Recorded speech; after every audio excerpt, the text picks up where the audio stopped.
2, 1. Hello, everybody. Welcome back to our great marathon 3000 with a very special guest with Mr. Neil Pinder. And Neil is a teacher, high school teacher, which is secondary school teacher. We are in England. And as well, he has many projects. He's the director of a nice project of GLAM. We will talk about that. Hello, Neil. How are you? I'm fantastic. You? Hello, everybody. Thank you for your time and thank you for all your ideas and your energy is so beautiful. We will start with teenagers. I see you have like your students are between 11 and 17, more or less. Yeah. And you teach project and architecture, which is quite amazing in a high school or secondary school. Would you like to start to tell us about your job as a teacher, what you see in the teenager, your ideas about education? Basically, I teach young people that they have the power and they have the power to how they can build, change their environment. And they're non-traditional people and traditional people. Non-traditional means that their parents or their relatives may not have been in the creative field. They may have come as settlers into England, or they may have been here for a long time, but they haven't got the sort of trait that goes through that makes them or turns them into architects, engineers, designers. So I call them non-traditional. And then the traditional ones may come from parents who are architects, engineers, etc. But their parents don't think that they should go into these professions because they would rather treasure them going to be an accountant, be an investment banker, etc., etc. So what I do is I nurture them and say to them, you have the creative skills. You have the skills that can change your whole neighborhood, how you live and how you interface with people. And this is the part where they get. And so from the age of 11, I'm telling them that they can succeed. And then when they do their GCSEs, which is their A-level, their O-levels, and then they do their A-levels and they go on to university as architects, then they have this social responsibility that I tell them that they come back and help another generation from 11 upwards. So they're always churning over, coming back and helping younger people to realize that they can do it. Because when you are quite young, you don't know what you want to do. You're impressionable, and you've got your parents saying, your parents say, do this, do this, do this, and your other people saying, do this, you want to earn money. And they put money as the main goal in life. But when you're creative, I say, if you have passion, no matter what you do, you will succeed if you have passion. If you have creative passion, you will always succeed. So that's what I give them the gift of, or the belief that they can do it. And then from there on, they leave school, go to university, they become architects, and I call them homegrown because they come from me. So they're homegrown. And then my company is called Homegrown Plus. And the pluses are, they tell their friends in universities, they tell their friends in college, they tell their friends that they know, oh, there's this mad teacher usually who is passionate about architecture and creativity, and he could help you and connect you to somebody who will connect you to somebody. And this is how I operate.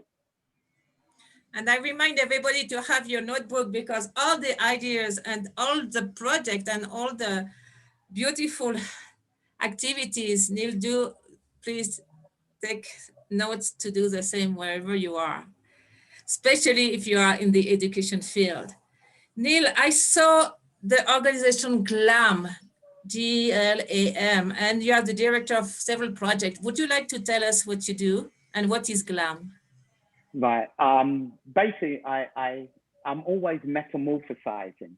So we as creatives, we're always metamorphosizing in our minds. And then we tell everybody, I've got this, we want to do this. Because if we stay still, the establishment try to clone what we do and reproduce it and say that it's them who invented it. So all the time we have to metamorphosize. So with my initiative, I set up another initiative called Celebrating Architecture. I will send you the links to some of my films. Please, and we will Celebrate, give to people. lovely, Celebrating Architecture, which is to infuse young people into getting into architecture. So we set them projects, and the projects that they do is to build pavilions, is to build places that they can go to, relax, feel comfortable with their friends. So that's a pavilion project that we call, and that we do, where young people can design it from the beginning. We tool them up with the language of architectural language. We tool them up with language like client, end user. And my latest one that I'm tooling up all my students with is parametric architecture. So parametric architecture, as some of you will know who are architects, is about, it was invented by a mathematician. And I say to my students, and I say in front of the class, I am absolutely useless at math. But it was invented by a mathematician in about 2008. Then it was named parametric architecture in 2012. And basically it uses mathematical algorithms in geometric and organic shapes to pull out designs. So a chief exponent of this is Zaha Hadid. She's done, Frank Gehry's done some parametric architecture. So I'm tooling up my students with the words that they need to know and how to orientate themselves around. And so that is one initiative. The other one, GLAM. GLAM was born out of seeing a student who came to me from another teacher, a textile student. And she wanted to do a project, but she really, really wanted to have a nice project. So we sat her down, got her project really nice. She took it to a college because she thought she might go to college and stay instead of staying at the school. And a lecturer crushed her, said, you will never get into a university because you're not good enough, basically. That's what they said to her. So, yeah, so I said to her, all right, you come and we will help you to get into the university you want. So the students know I love Gucci. They know I love Louis Vuitton. And so I thought up of how can I get students infused into design. Gucci, GLAM stands for Gucci, Louis Vuitton, architecture, and me. And Harriet Harris, who's a professor at the Pratt University in New York, she said to me, Neil, you have come up with a Trojan horse. So everybody's about the glitz, the glamour, the Gucci, the Louis Vuitton. And then they come to the workshop and it's about wearable architecture, how you can design architecture to wear. I mean, don't forget, for generations, the Egyptians, the Yincas, the African tribes, the Asian tribes, all of them have been wearing wearable architecture in terms of fashion, head garments, the Maasai warriors and the warriors who used to wear massive things around their neck. That's all wearable architecture. But we empower the students to realize that they can look at different designs, they can look at different cultures, and also at the same time, make a piece of wearable architecture. So on the 28th and 29th of November, this Saturday and Sunday coming, we are doing a worldwide workshop. So it's called GLAM Goes Global. So we're connecting to, you know me, in Bolivia, we're connecting to New York, we're connecting to the Caribbean, we're connecting to Africa, we're connecting to France. So we're connecting all over the world, all over the globe, with like-minded creative people who all they want to do is to make and have the passion for making. And then that leads on to every single avenue that they'll ever want to do. That's amazing, actually.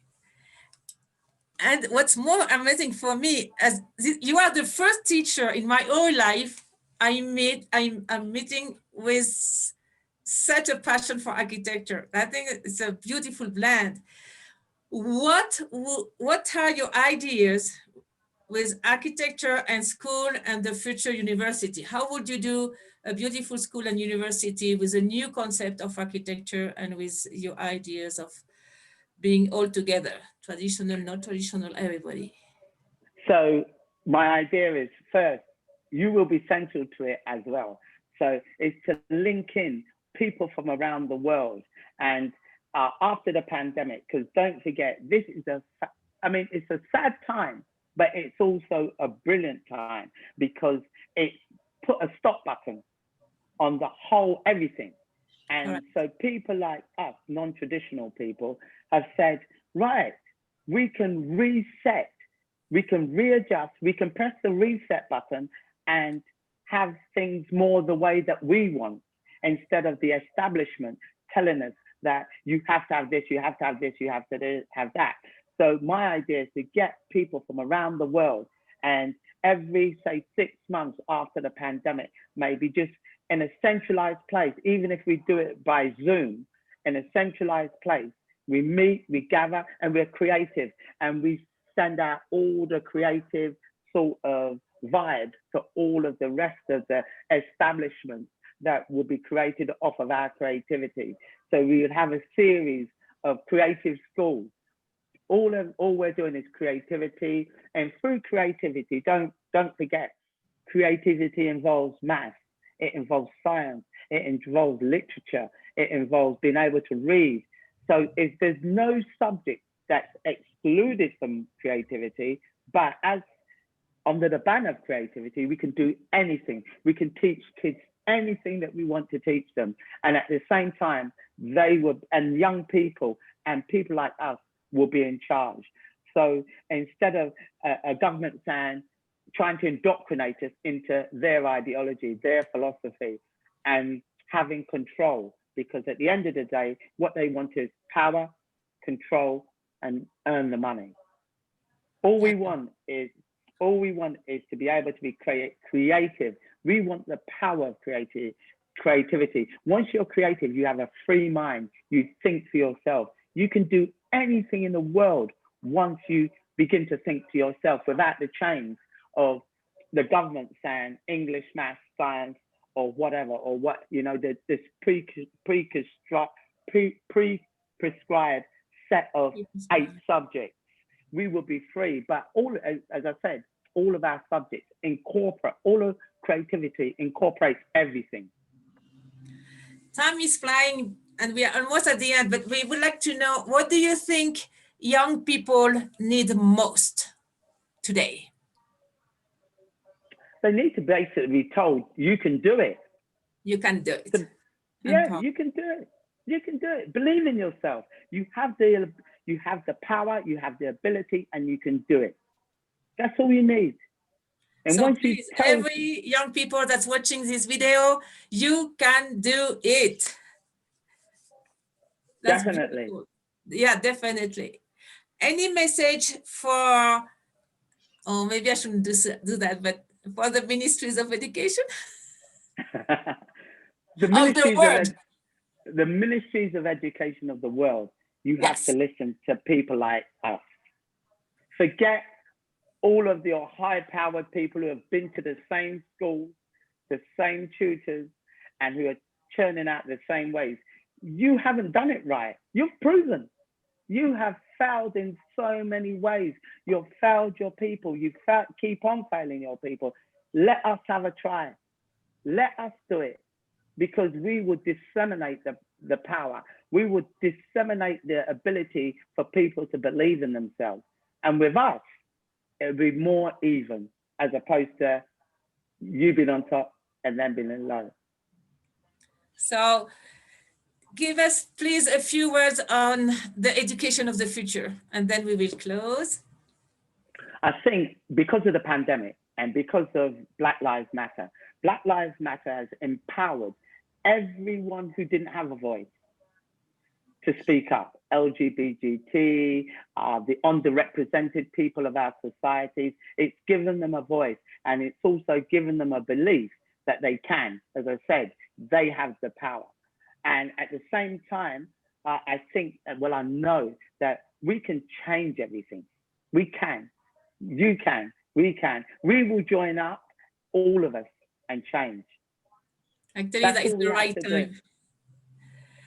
Thank you so much for your time, dear Neil. Thank you for this vision is not only a vision, it's really true. We really need it. And that's Yes, we exactly do. what the children and the young people wants to listen and wants to be with you. That's why they want to be with you all the time, actually. Thank you for your time. Just believe in your heart and you will do it. Believe in your heart. Yeah. Thank you for your time. We definitely keep in touch and we can do many exchange and programs. And that's why we're here too, to help each other. As I said to people, what I'd like to do is send students over to you, you send students over to me send students over to some, so that they can see the world and experience that we're creatively all the same. Yeah, that's the way. And when they know the word, automatically we will have peace culture because we will know and respect each other. Exactly. Thank you so much. Please take care. And we see you pretty soon. We will do much more activities. Thank you very much. Exchange and everything. Let me see here. Thank you so much. Bye-bye, everybody. Bye. See you soon. Bye-bye.